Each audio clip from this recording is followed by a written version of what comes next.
একজন ব্যক্তির ফুরফুরা শরীফে এসে তার যদি নামাজ কাজা হয়ে যায়, যে ফুরফুরা শরীফে আসলাম এসে নামাজ পড়লাম না, তার থেকে তার বাড়িতে থাকা ভালো। মুজাদ্দিদুজ্জামান পীর আবু বকর সিদ্দিকী রহমাতুল্লাহ আলাইহি তিনি এই 21, 22, 23 ফাল্গুন ইসালে সওয়াব প্রতিষ্ঠা করেন এবং তিনি তার ওসিয়াত নামাতে এই ইসালে সওয়াবের উদ্দেশ্য এবং লক্ষ্য সম্পর্কে স্পষ্ট করে দিয়েছেন।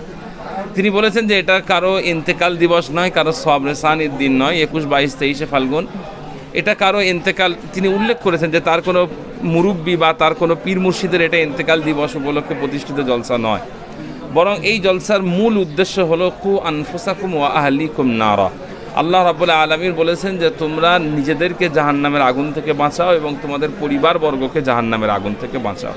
আল্লাহ রসুল সাল্লাল্লাহু আলাইহি ওয়াসাল্লাম তিনি ইরশাদ করে দিয়েছেন, হাদিস শরীফের মধ্যে আছে যে নাসিহাতু লিকুল্লি মুসলিম। একজন মুসলমানের আদর্শ হচ্ছে যে তিনি প্রত্যেকটা মুসলমানের জন্য ভালো কামনা করবেন, ভালো চাইবেন, যেমনভাবে তিনি তার পরিবারের জন্য ভালো কামনা করেন, ভালো চান। আর একজন মুসলমানের সবথেকে ভালো এবং সবথেকে উত্তম অবস্থা হলো যে তিনি জান্নাতের অধিকারী হবেন, তিনি জান্নাতি হবেন। মুজাদ্দিদুজ্জামান পীর আবু বকর সিদ্দিকী রহমাতুল্লাহ আলাইহি এই জলসাকে প্রতিষ্ঠা করেছেন। উদ্দেশ্য কি?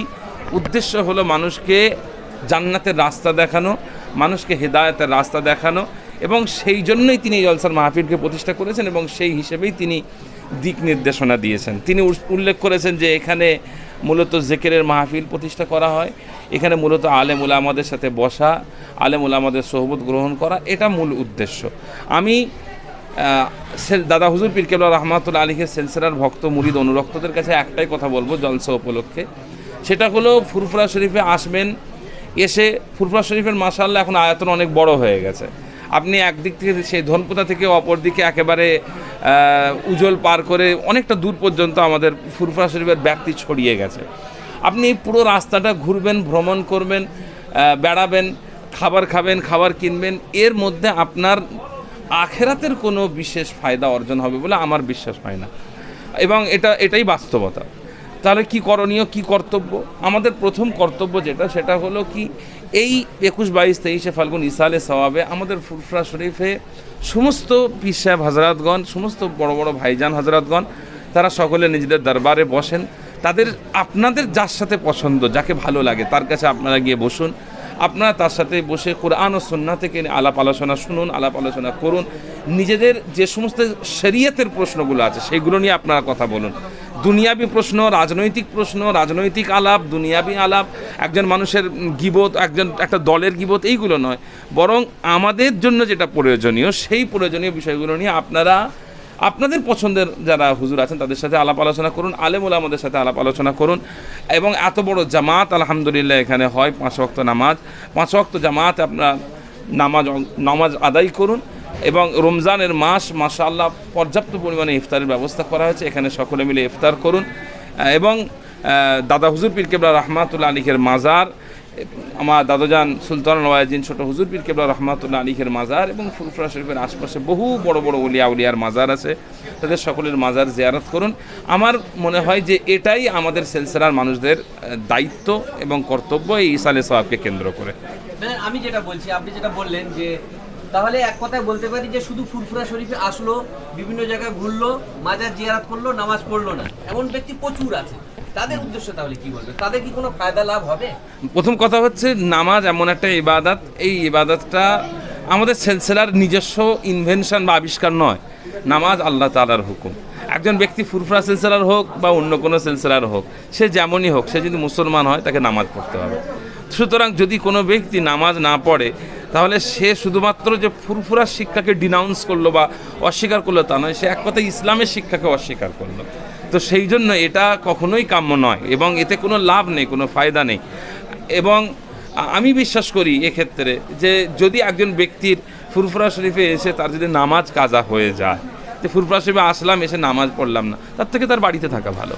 তার বাড়িতে থেকে যদি সে নামাজ আদায় করতে পারে, তার থেকে তার বাড়িতে থাকা ভালো। অনেকে বলে যে দাদা হুজুরের মাজার অন্তত একটা দিন যাবো না, নামাজ পড়ে পড়বো, কিন্তু দাদাজির মাজার তো যেতে হবে, কি বলবো? না, দাদা হুজুর পীর কেবলা রহমাতুল্লাহের মাজারের জিয়ারত এবং নামাজ পড়া সাংঘর্ষিক বিষয় নয়। নামাজ পড়া হচ্ছে ফরজ, প্রত্যেকটা মুসলমান নামাজ আদায় করবেন। দাদা হুজুর পীর কেবলা রহমাতুল্লাহের মাজার সহ পৃথিবীর যে কোনো অলি আউলিয়ার মাজার জিয়ারত করা, এটা অনেক উত্তম কাজ। এটা রাসূলুল্লাহ সাল্লাল্লাহু আলাইহি ওয়াসাল্লামের আমল ছিল, সাহাবাদের আমল ছিল, এবং আজ পর্যন্ত পৃথিবীর সমস্ত বারহাক আলেম ওলামা পীর মাশায়েখদের আমল ছিল। এবং ঠিক একইভাবে তারা সবাই যেমনভাবে গুরুত্ব দিয়েছেন মাজার জিয়ারত করাতে, তার থেকে অনেক বেশি গুরুত্ব দিয়েছেন তারা নামাজ আদায় করাতে। সেই জন্য কখনো এখানে আবেগ দিয়ে চিন্তাভাবনা না করে আমরা কোরআন ও সুন্নাহ থেকে বিচার বিবেচনা করব, এটা হচ্ছে আমাদের মাথায় রাখতে হবে। আর দ্বিতীয় পয়েন্ট, মুজাদ্দিদুজ্জামান পীর আবু বকর সিদ্দিকী রহমাতুল্লাহ আলাইহির মাজার জিয়ারতের জন্য আজ এতগুলো মানুষ এসেছেন, হাজার হাজার মানুষ সারা বছর ধরে আসছেন। এর কিন্তু একটা বড় কারণ যে তিনি আল্লাহ রাব্বুল আলামিনের ফরজ হুকুম হাকামকে পালন করতেন। তো শুধুমাত্র তার মাজার জিয়ারতে আমাদের নিজেদের মধ্যে সীমাবদ্ধ না থেকে বরং তার শিক্ষা গ্রহণ করা আমাদের জন্য প্রয়োজন। তিনি যে জীবন যাপন করেছেন সেই শিক্ষা আমাদের জন্য গ্রহণ করা প্রয়োজন। সেই জন্য 5 ওয়াক্ত নামাজে আমাদের গুরুত্ব দিতে হবে। অনেক দূর থেকেই এখন ফুরফুরা শরীফে আসছি স্যারের সোয়াবে, এটা আমি নেগেটিভের জন্য নয়, আমি জাস্ট জনসাধারণের জন্য বলছি। অনেকে খুব গাড়িতে ঝুলে ঝুলে আসে, মেট্রোয়ে দাঁড়িয়ে দাঁড়িয়ে প্রচুর একটা মহেন্দ্র গাড়িতে 40 জন 50 জন লোক ঠেসাঠেসি করে আসে, কখনো গরম পড়ছে বা কখনো ওয়েদার খারাপ হচ্ছে, দেখা যাচ্ছে কি একটা চাপাচাপি কষ্ট, তারপরে এখানে একটা প্রচুর হাঁটা চলার কষ্ট। রমজান মাসে রোজা রাখা অবস্থায় বাই চান্স যদি তাদের রোজা ভেঙে যায়, কি বলবেন? প্রথম কথা হচ্ছে, এটা এক প্রকার আমাদের সিলসিলারও সমস্যা নয়, মুসলমানদেরও সমস্যা নয়। প্রবলেমটা হচ্ছে ভারতের। এখানে প্রচুর মানুষের বসবাস, এটা আমাদের একটা শক্তি, প্রচুর মানুষ আমাদের দেশে বাস করেন। আবার এর একটা নেগেটিভ দিক বা একটা কষ্টের দিক আছে যে মানুষের জীবনযাপনটা বেশ কঠিন হয়, মানুষকে অল্প পরিসরে অনেক কিছু করতে হয়। ইসলাম আমাদেরকে ধারাবাহিকভাবে কয়েকটা জিনিসের তাহাফুজের দিকে জোর দিয়েছে। তার মধ্যে একটা বড় জিনিস হচ্ছে যে তাহাফুজের নাফস, নিজের নাফসকে বাঁচাতে হবে, নিজের নাফসকে হেফাজত করতে হবে। তো সেই জন্য আমাদের অনেক বেশি জরুরি এমনভাবে চলাফেরা রাস্তাঘাটে না করা যাতে আমাদের কোনো নাফসের ক্ষতি হয়ে যায়। এবং এটা আল্লাহ রসুল সাল্লাল্লাহু আলাইহি ওয়াসাল্লামেরও এটা আমাদেরকে বারবার শিক্ষা দিয়েছেন তিনি, যাতে আমরা নিজেদের নাফসের ওপরে অহেতুক কষ্ট না দিই। আল্লাহ রসুল সাল্লাল্লাহু আলাইহি ওয়াসাল্লাম হাদিস শরীফে বিভিন্ন জায়গায় বারবার বলেছেন যে ইরহাম আলা নাফসিকুম, ইরহামু আলা নাফসিকুম, তোমরা তোমাদের নাফসের উপরে যত্ন নাও, তোমাদের নাফসের উপরে রহম করো, দয়া করো, তার কষ্ট দিও না। তো এখান থেকে আমরা বুঝতে পারি যে নাফসের উপরে কষ্ট দেওয়াটা এটা মোটেই কাম্য নয়। দ্বিতীয় কথা, যদি এতে রোজা ভেঙে যায়, এখানে একটা কথা বলে রাখি, হুজুর পাক সাল্লাল্লাহু আলাইহি ওয়াসাল্লাম রোজা রাখা অবস্থায় হিজামা করতে নিষেধ করেছেন। কেন না, হিজামা করলে অতিরিক্ত রক্ত বের হয় এবং অতিরিক্ত রক্ত বের হলে মানুষের রোজা ভাঙতে পারে। এখান থেকে আমরা সহজ একটা জিনিস বুঝতে পারি যে শরীরকে এতটা কষ্ট দেওয়া, যে কষ্টের কারণে রোজা ভাঙা হয়, এমন কষ্ট শরীরকে বিনা ওজরে দেওয়া, রোজার মাসে দেওয়া উচিত নয়, যাতে রোজা পরবর্তীতে ভাঙতে বাধ্য হতে হয়।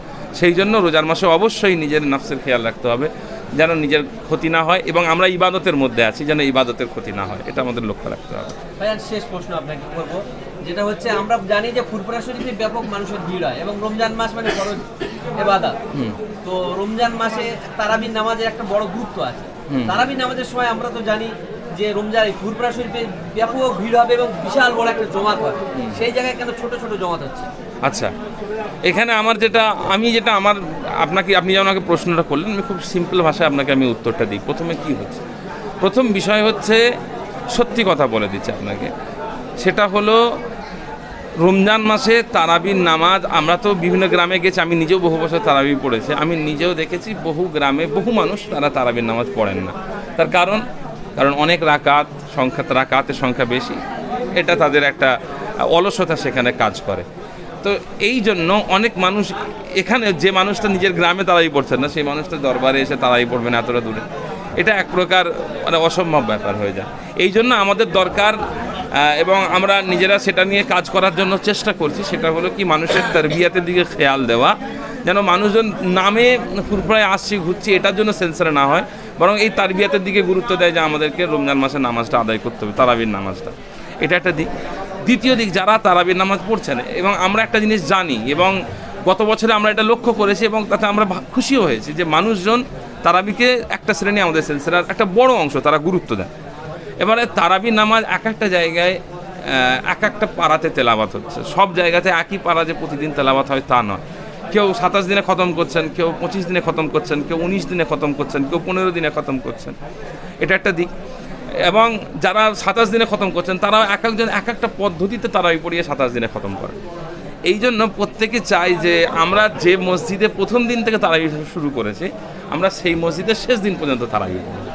এই জন্য মানুষজন কি করেন, নিজেরা শত ব্যস্ততা থাকার পরে বহু মানুষ আসছেন, আজকে তাদের সঙ্গে কথা বলছি, তাদেরকে জিজ্ঞাসা করলাম থাকবেন কিনা, তারা বলছেন যে না, তারা ইফতারের আগে বেরিয়ে পড়বেন। কেন না, তারা বাড়ি থেকে তারাবি পড়বেন।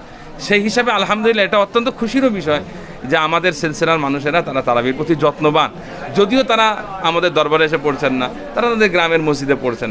আলহামদুলিল্লাহ পৃথিবীতে মক্কা শরীফের মসজিদে হারাম, মদিনা শরীফের মসজিদে নওয়াবী শরীফ এবং বাইতুল মুকাদ্দাস শরীফ, এই তিনটে মসজিদ আল্লাহ তাআলা তিনটের ইজ্জত সম্মান এবং তিনটের গুরুত্বকে আল্লাহ তাআলা আরও বাড়িয়ে দেন।